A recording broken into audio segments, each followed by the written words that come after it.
Welcome, we're Team 7, and this is from World War I to the rise of totalitarian regimes in Japan. The first topic is causes of the World War One.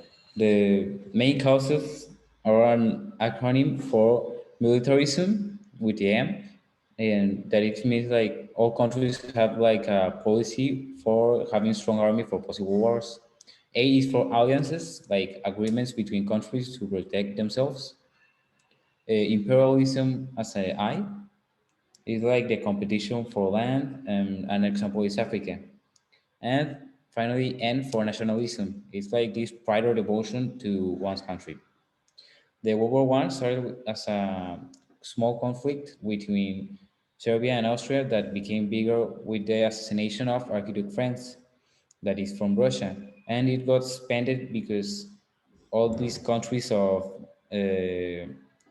Europe became involved because of alliances, and it became the Great War, and it finally became the World War One when United States got into the conflict due to conflicts with Germany.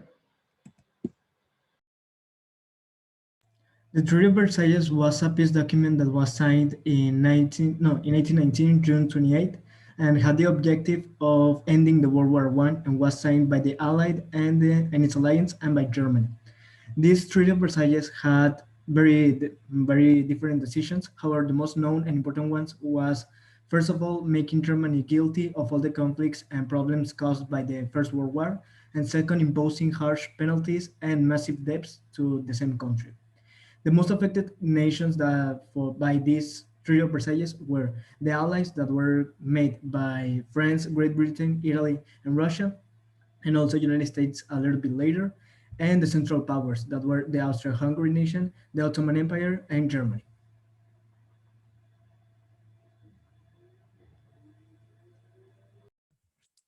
The Great Depression was a worldwide event in which the world industries went in crisis after Wall Street in USA crashed, and we saw economy all over the world with investors all over the world retreated from financing every business in the world.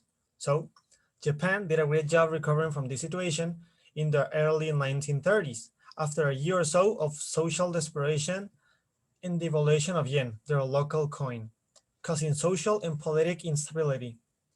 They went through some rough conditions though.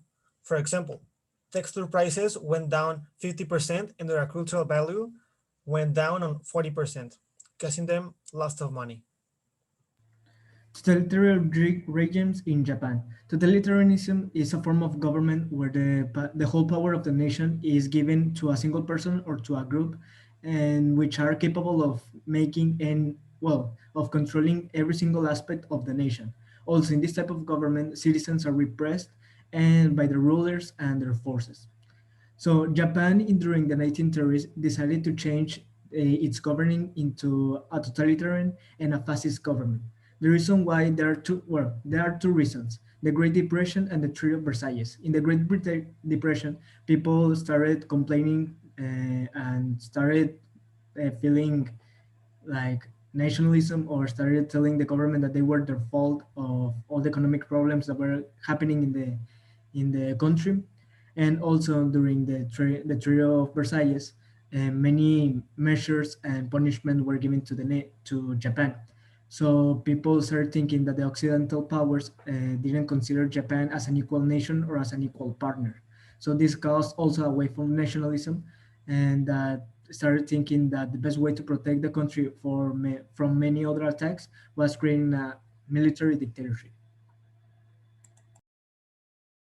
Now, here we can see a map that shows the totalitarian regime in this geography.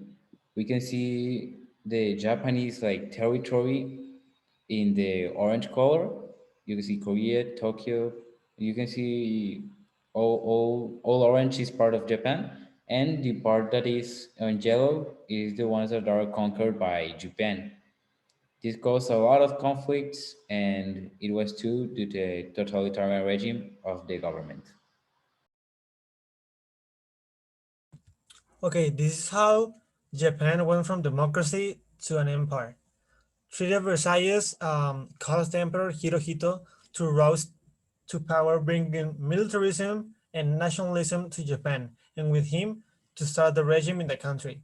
7 years later, 1926, democracy was lost. After internal and external wars and economic crisis, pro-democracy movements were suppressed and removed, leading to only one ideology to rule Japan.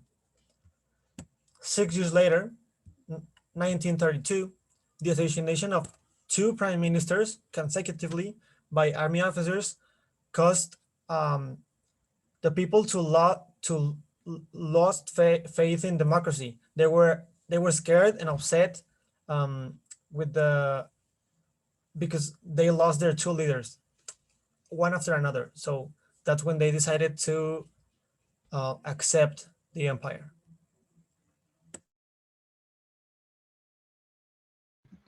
Now, if we go to the biography of the leader, we can think about the Hirohito Emperor, but the one that was really the totalitarian regime leader was Tojo Hideki. He was born in December 30 of the year 1884 in Tokyo, Japan. He was a soldier and became the prime minister of Japan.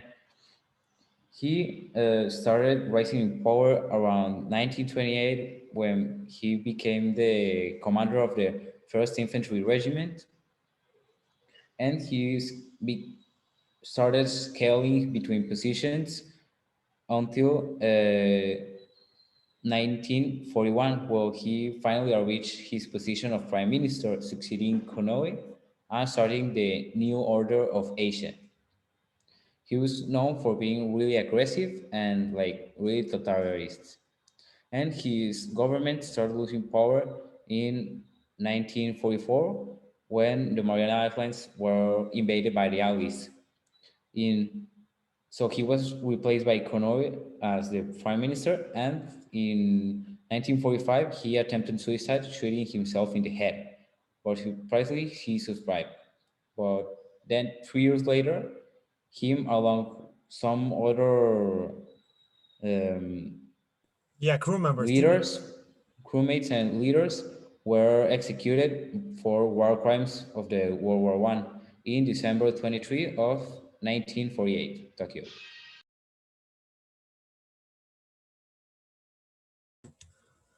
This Japanese military empire often harmed local and foreign communities when expanding or invading other countries, just as the map shown. These years were of fears amongst Japanese people because of the insurgents of the military forces I just mentioned. And well, this situation led to the assassination of a lot of people, just like the two prime ministers I mentioned before, who defended democracy. When the emperor ended all hopes of democratic elation and started a wave of militarism and abrupt nationalism. The government repressed the human rights movement back in 1922, and it was until 1946 when their constitution finally acknowledged human rights to everyone born in their territories. Years before, no one had the human rights but the people leading the country.